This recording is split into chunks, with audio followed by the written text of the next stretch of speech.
26वां अध्याय पुरंजन का मृग्यार्थ वनगमन तथा उसके विरह से कुपित रानी को सांत्वना प्रदान। नारद जी बोले, हे राजन, एक दिन राजा पुरंजन हाथ में विशाल धनुष और बाण लेकर शीघ्रगामी रथ पर चढ़कर शिकार खेलने पंचप्रस्थ नामक वन में गए। रानी को छोड़कर शिकार की लालसा से धनुष पर बाण चढ़ाकर वन में इधर उधर घूमने लगे। वहाँ आसुरी वृत्ति धारण कर उन्होंने निर्दयता से सस्य, मृग, वराह आदि जीवों का वध करना आरंभ किया और जब थकावट आ गई तब भूख प्यास से व्याकुल होकर घर लौटे। वहाँ स्नान, भोजन आदि से निवृत्त होकर चंदन, माला, इत्र आदि से अपना श्रृंगार किया और काम से व्याकुल हो अपनी रानी को खोजने लगे। जब वह नहीं मिली तब घबराकर अंतःपुर की स्त्रियों से पूछा, देवियों, तुम्हारी मालकिन कहाँ है? उसके बिना सारा घर सूना सूना सा मालूम पड़ रहा है।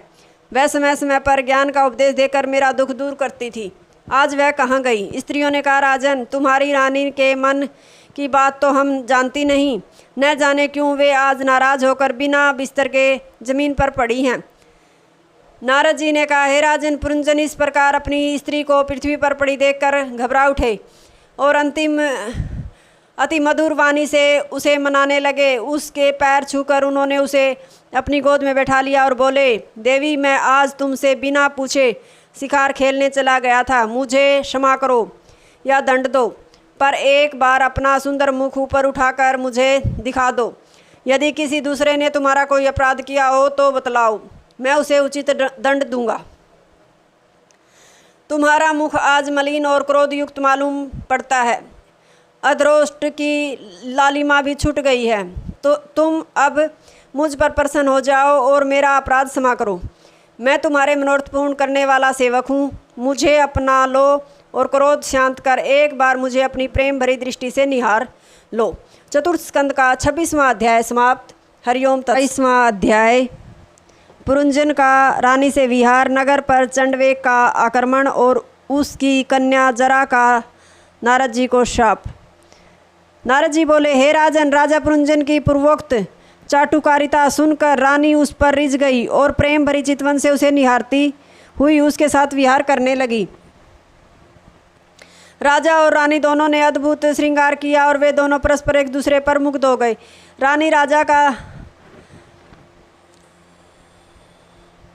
राजा का चित्त इतना विभोर उठा था कि उसे काल का भी परिज्ञान न रहा। रात दिन वह रानी के साथ विहार में तल्लीन रहता था। मद्यपान कर एक विशाल पर्यंक पर रानी की बहुत बाहों का तकिया लगाकर वह सोता था। स्त्री के साथ रहकर यह परम पुरुषार्थ साथ रहना ही उसका परम पुरुषार्थ बन गया और उसे अपने वास्तविक स्वरूप का भी ज्ञान न रहा। इस प्रकार विहार करते उसकी युवावस्था आधे क्षण के समान बीत गई। रानी के 1100 पुत्र और 110 कन्याएं हुई। पांचाल देश के राजा पुरंजन ने अपने पुत्रों का विवाह सुंदरी कन्याओं से तथा कन्याओं का विवाह सुंदर वरों से यथासमय संपन्न कर दिया। उसके पुत्रों ने भी एक एक के 100 पुत्र हुए, जिससे पांचाल देश में पुरंजन का वंश बहुत फैल गया। अपने परिवार में राजा की ममता बहुत बढ़ी और वह अपने परिवार को देखकर बड़ा प्रसन्न होता था। एक बार उसने पशु बलि के विशाल यज्ञों द्वारा देवता और पितरों का यजन आरंभ किया, जैसे कि तुम कर रहे हो। अनंतर एक दिन राजा पुरंजन के नगर पर गंधर्वों के अधिपति राजा चंडवेग ने चढ़ाई कर दी, जिसकी सेना में गंधर्व और गंधर्वियाँ ही युद्ध करती थी। उनकी संख्या 720 थी। वह सेना पुरंजन की पुरी को नष्ट भ्रष्ट करने लगी। पुरी के रक्षक प्रजागर ने अकेले ही उन सैनिकों को रोका और उनके साथ युद्ध करने लगा, पर विशाल सेना के समक्ष अकेले युद्ध में वह पार न पा सका। राजा को नगर और परिवार की चिंता सता रही थी। इस चंडवेग राजा की एक पुत्री जरा थी, जो त्रिलोकी को अपना पति बनाना चाहती थी, किंतु उसे कोई भी स्वीकार नहीं करता था। एक दिन मैं नारद ब्रह्मलोक से भूलोक में आ रहा था कि मार्ग में मेरी उससे भेंट हो गई। उसने मुझे ही पति बनाना चाहा। जब मैंने इसका निषेध किया तब उसने मुझे शाप दे डाला कि हे मुनिवर, आपने मेरी इच्छा पूर्ण नहीं की, इसलिए आप पृथ्वी पर कहीं एक जगह स्थिर नहीं रह सकेंगे। अनंतर मैंने उसे समझाया, तुम यवनराज भय को अपना पति बना लो। मेरे कथनानुसार वह कन्या भय के पास गई। भय ने उससे कहा, यदि संसार में तुम्हें कोई ग्रहण नहीं करता तो तुम गुप्त रूप से सब प्राणियों का उपभोग किया करो। मेरे सैनिकों के साथ जाकर प्रजा का संहार करो।